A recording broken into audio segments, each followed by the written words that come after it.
Hello there, y'all. Welcome to the channel. I'm Big Bear Ron. You know, there's nothing quite like homemade stuff that home.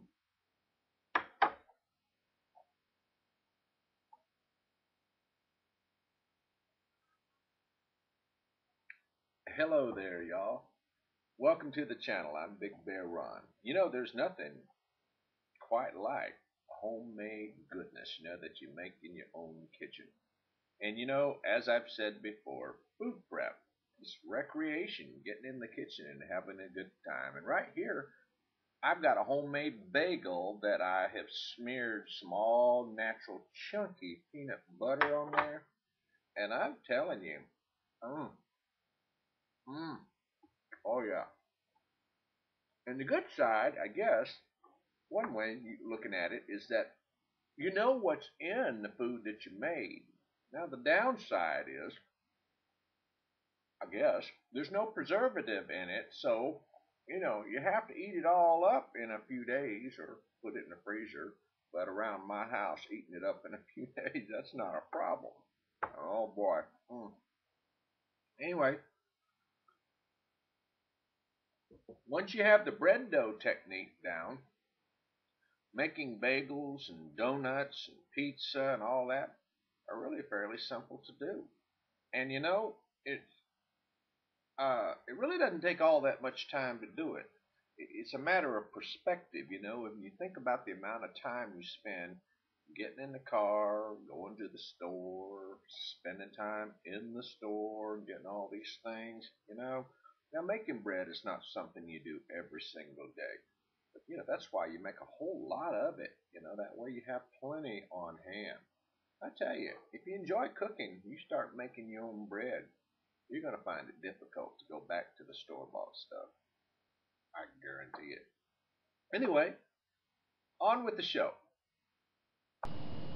You can go in a variety of directions once you get your great big batch of yeast dough made. And you know this drill. We've dusted the cutting board and we've pinched off a big old blob of dough.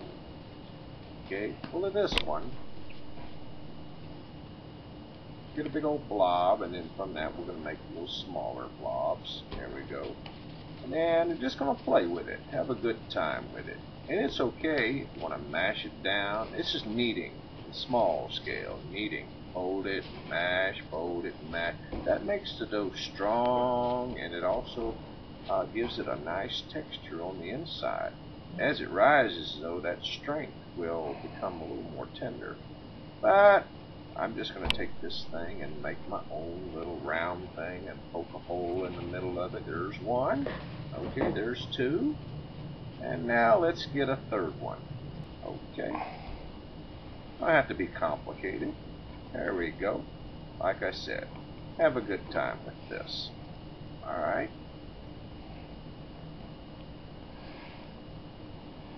You could roll it out flat and use a cookie cutter if you wanted to, or a donut cutter.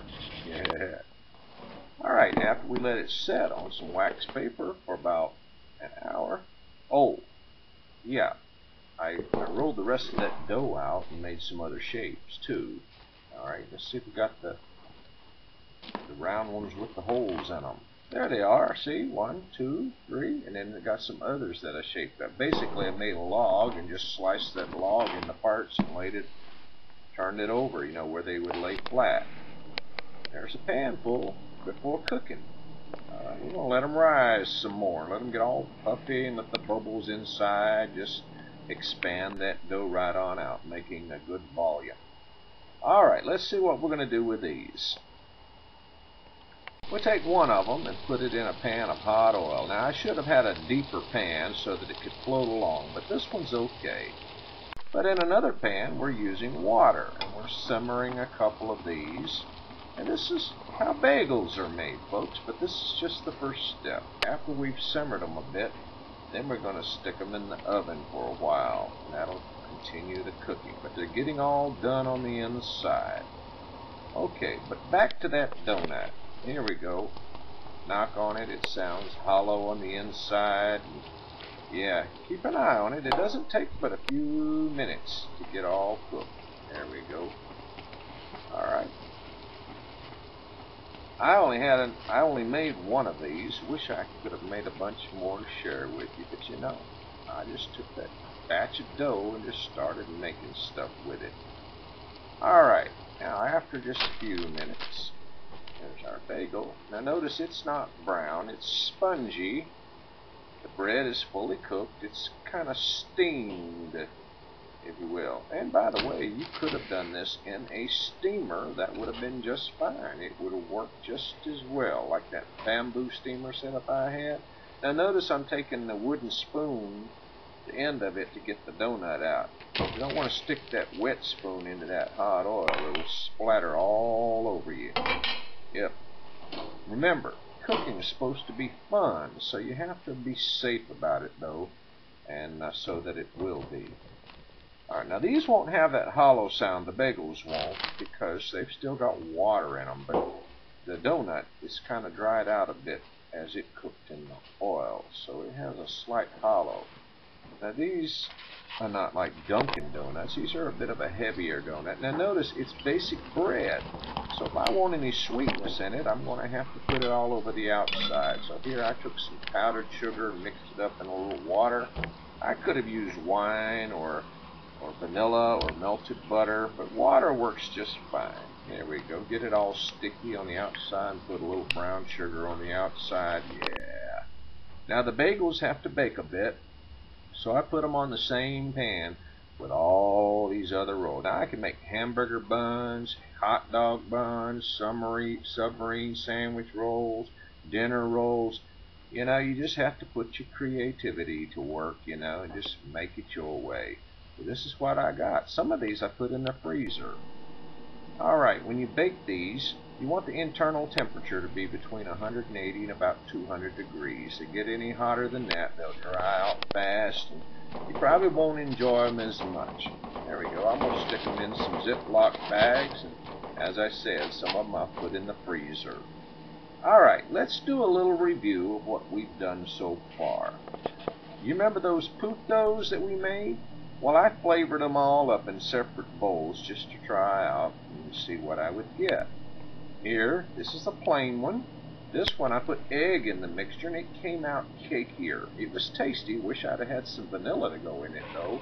This one I put a little cherry juice right out of the jar, maraschino cherries.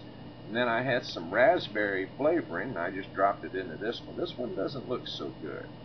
Okay. This one, I put honey in it. It's all in the bottom, though. It's very sweet, good with coffee. I don't remember what I put in this one, but it's red. All right, and there's our baked bread, different sizes and shapes. Here we have our donut. It's just me. I only need one. And yep, put a little coating of powder, you know, that glaze I made, and some brown sugar. Oh, yeah. Oh, you remember this? Inside of each one of those is a wedge of apple. And then we made them real wicked and sticky. And then we also, ooh boy, this personal pizza. You know what? There we go. You remember yesterday's leftover macaroni? Well, we've got this pizza right here. And then on the same plate, a little bit of apple thing there, sticky and wicked. And then I didn't want to eat all that donut up at once, so I cut off a portion of it. And then, you know, macaroni and cheese good a second time around, even when it's cold. Sometimes that's the best way to eat it. This is Big Bear Ron. Hope you enjoyed the ride. Have a good day, and until next time, be good